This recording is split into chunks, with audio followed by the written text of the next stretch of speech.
What you guys are about to watch is a short clip from a masterclass series we have with John Storie inside of Chase's Guitar Academy. Now, John has developed a whole program for mastering blues chord melody. This is so that you can play unaccompanied solo guitar, and we'll do it starting over a blues form. Now, if you're a beginner to intermediate, this is perfect for you. If you're more advanced and you feel like your solo guitar is not quite what you want it to be, you will also find a lot of value out of this. If you guys want to check out the full masterclass series and also the future ones we have with John every single month, just join Chase Guitar Academy using the 7-day free trial link below, and you will get access. Without further ado, here's John's Storie. For our last 4 bars of the blues, if I'm going to play a straight, simple 12-bar blues, and maybe, for instance, teach this to somebody who's like a new guitar player, I'm going to give them the 5 chord and then the 4 chord, each for a bar, back to the 1 chord, and then that last bar we're going to have the 5 chord. And the functionality of that is that the 5 chord is sort of setting us up, and then the 4 chord kind of gives us that intermediate point back to the 1. Then we hit our tonic chord, and then the last chord is our turnaround. Well, now right away in jazz, we're going to get away from that, you know. A tune maybe like Freddie Freeloader is going to play that 5 and 4, right? But funny enough, that song will cadence at the end, it'll go to flat 7. So they kind of did a hip thing with that, right? Some Grant Green or Wes heads have that too. But jazz musicians are going to play a 2-5-1 cadence there in those last 4 bars, and you can do that a variety of ways. The most common way is to hit the 2 chord for a bar, then the 5 chord for a bar, then the 1, and here for 2 beats each you could go 1, 6, either minor or dominant, then 2 and 5. Now the minute you play that whole turnaround,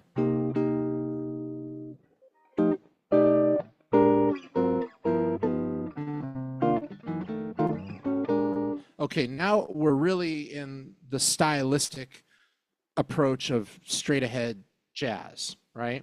There's some other things we can do there too. You do the 2, and then do like a flat 2 dominant, which is kind of like a tritone sub for the 5. And then we could do like anything. Once we hit the 1 chord, we can play a variety of options after that. 1, flat 3 dominant, 2, flat 2, 1.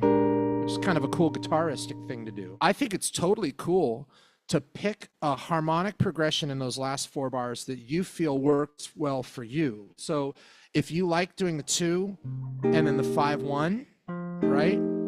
Then pick that, and when you practice, try adding some bass notes to those chords. Bass motion would be like if I borrowed my C minor 7, went, just walked up the C minor scale there, a little leading tone, or I could even drop to my low E and then go down to this F, or I could go play the F that's right there. I think it's totally fine to premeditate that motion and that way of playing your solo unaccompanied blues.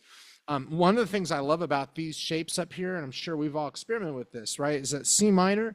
So I can literally play that chord with 1 finger. I can bar it right here. Now that gives me 3 fingers here to do added notes on the top of the chord, to do bass notes on the bottom of the chord, to create little passive melodies that maybe switch between 1 or 2 notes. So here's some examples of that. If I were to do a bass line, just like I said, I can do it that way. I can do in the position and up the scale. Okay. I could also like create like a funky little bass riff, you know, like if I'm playing like that over a blues.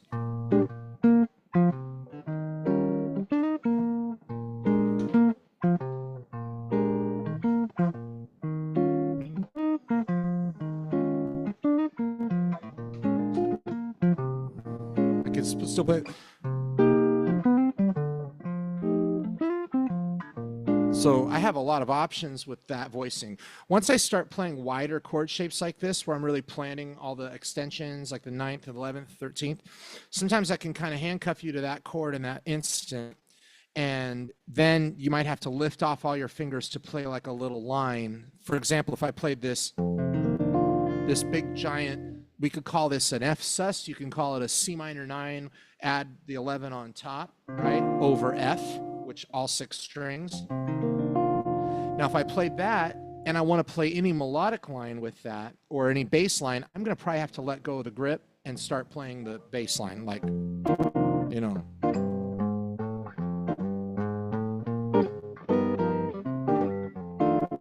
And that could be a little tricky if at first you're not super comfortable with solo guitar playing. So with these last 4 bars, if we're adding bass line to it and you're new to this concept, I recommend staying in a separate position for the key of, we're talking B flat here, by the way, which we've been demonstrating last couple lessons.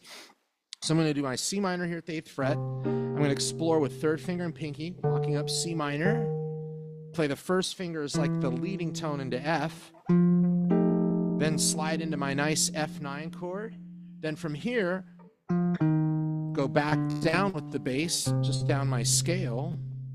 F, E flat, D, C. Now here, 1 is going to hit B flat, and I can hit this nice B flat 13 with the barred finger, right? So that's a cool little loop to practice in those 2 bars. 1, 2, 3, 4, 1, 2, 3, 4, 1. And then from here, one thing I really love doing is take that same shape, go 1, 2, 3, like that. So I'm going down to G13. And then, just to keep it simple, not talk about this note yet, leading tone into C minor, maybe G below it, F, and then the leading tone back to B flat. So here's what that whole thing sounds like.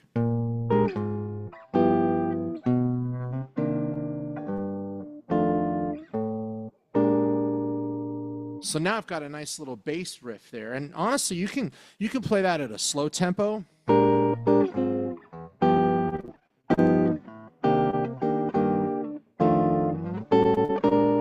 And for some fun, you can even get away with playing the chord on top, especially because we call that sidestepping, right? Where I play a B flat 13 and I can just, play just like that old Devil Moon or something,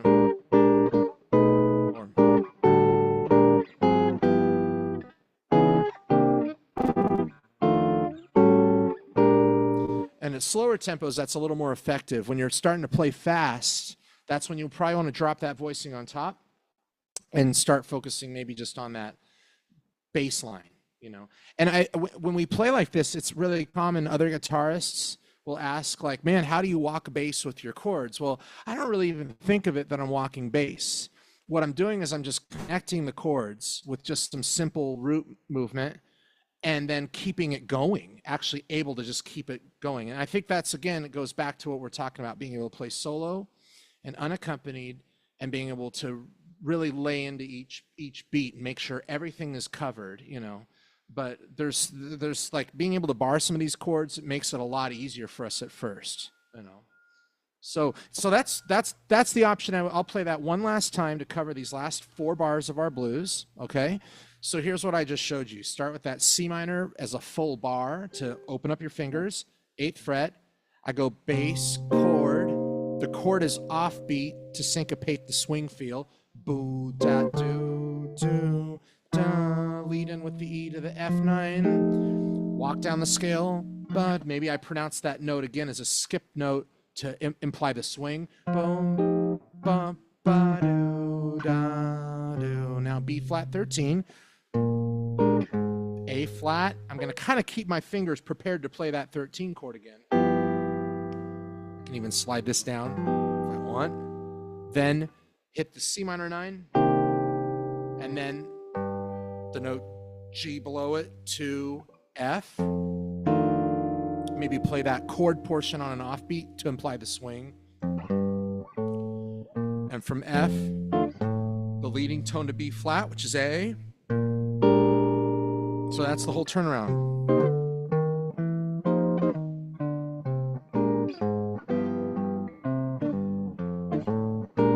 And then that's the top of the tune again, right there. And if you're not comfortable with your right hand, if this is like really, really difficult to coordinate between thumb and fingers, there's a couple things you can do. If you're a pick player, okay, and you just take any scale, even the pentatonic scale, and you've been practicing alternate picking or all down picking, okay, go really slow and start with just your thumb. The sound might be thinner than you're used to. Don't worry about it, it'll get better. Play through the scale with just the thumb. See about if you've got a little nail on there to get a little bit of tone, and then practice thumb and first finger.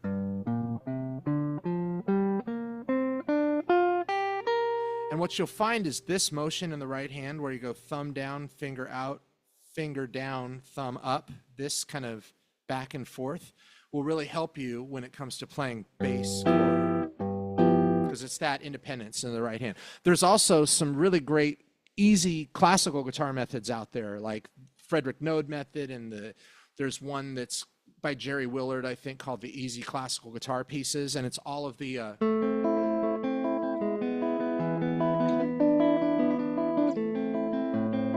and those are really great to practice with getting your finger independence down, and it'll really help you with your chord melody playing. And in this case, yes, it's chord melody that we're doing, but it's really solo unaccompanied playing, where we're sounding like a piano player. John, I have a question. Yes. So you were doing it as a 2-5, and you had mentioned that tritone sub 1, doing the B. Mm-hmm. Could we do a bass line? How would we do a bass line if we're leading just into the B, since it's right there? Sure. That might be one they have questions about. First thing, when it comes to chords that are that tight for us, there's no rule that says you can't repeat a bass note, So, I mean, I might go.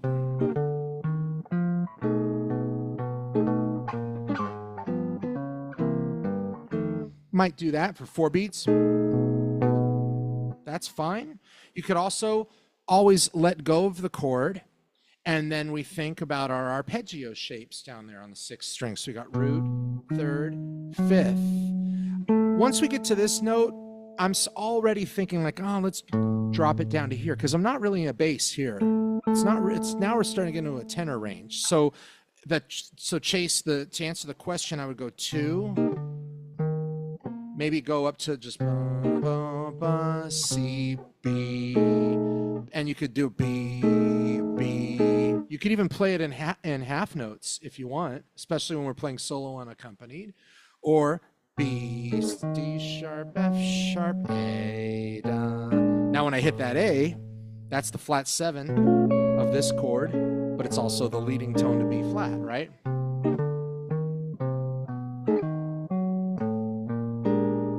That would work too.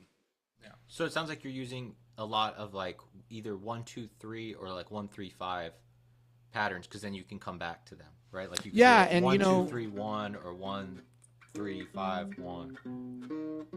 Yeah, yeah. Thing, if you want to keep the bass line. We're talking bass lines here, so one thing to kind of mentally think about, if you know these Segovia major scales that we've learned, okay, now one thing to think about from a bass standpoint is, again, once you get to the D string, you're not really playing in a bass register. There's nothing wrong with that when you're playing solo, but it might get a little funny, it might get a little weird. And for me, I'm sure I'm like a lot of you guys in that I anchor my left hand on the guitar based on the root of the chord or the lowest note if it's an inversion. But generally, like when I play a B flat chord, the first finger to go down is my bass note, and then the chord follows after that. I think that goes back to like when I first started playing guitar when I was a little guy. But I see that with most students. So we want to rethink these scales for bass lines. Instead of thinking, I'm going to think, and that's my bass line scale. Now, as you play in a lower register, that gets a little hard. Like if I play F, I have to go to D because I don't have, unless I tune down, I don't have a D string, right? So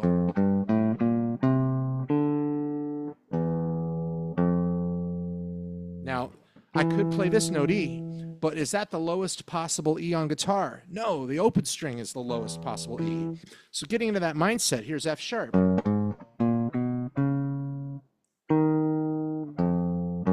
I don't have a D sharp, so I have to play D sharp here. That note's a little funky. Probably avoid it, you know. And then as we get up to G, A, and here's B flat, right? That F, technically I can play it there, you know. So it's good to kind of like sit and think about that. If you're going to walk over bass lines on a standard like Autumn Leaves, instead of thinking about your scales and arpeggios like you would for soloing over those tunes, you're going to look at those chords and be like, what's the lowest possible notes I can play? 1, 2, 3, 4, 5, 6, 7 in that chord, and then practice it in that order. That'll help you kind of have that understanding of what notes you have available to you. Once again, guys, if you want to access this masterclass instantly, as well as the other masterclasses in this series that we have with John Storie, all you have to do is just sign up for a 7-day free trial at Chase's Guitar Academy using the link below.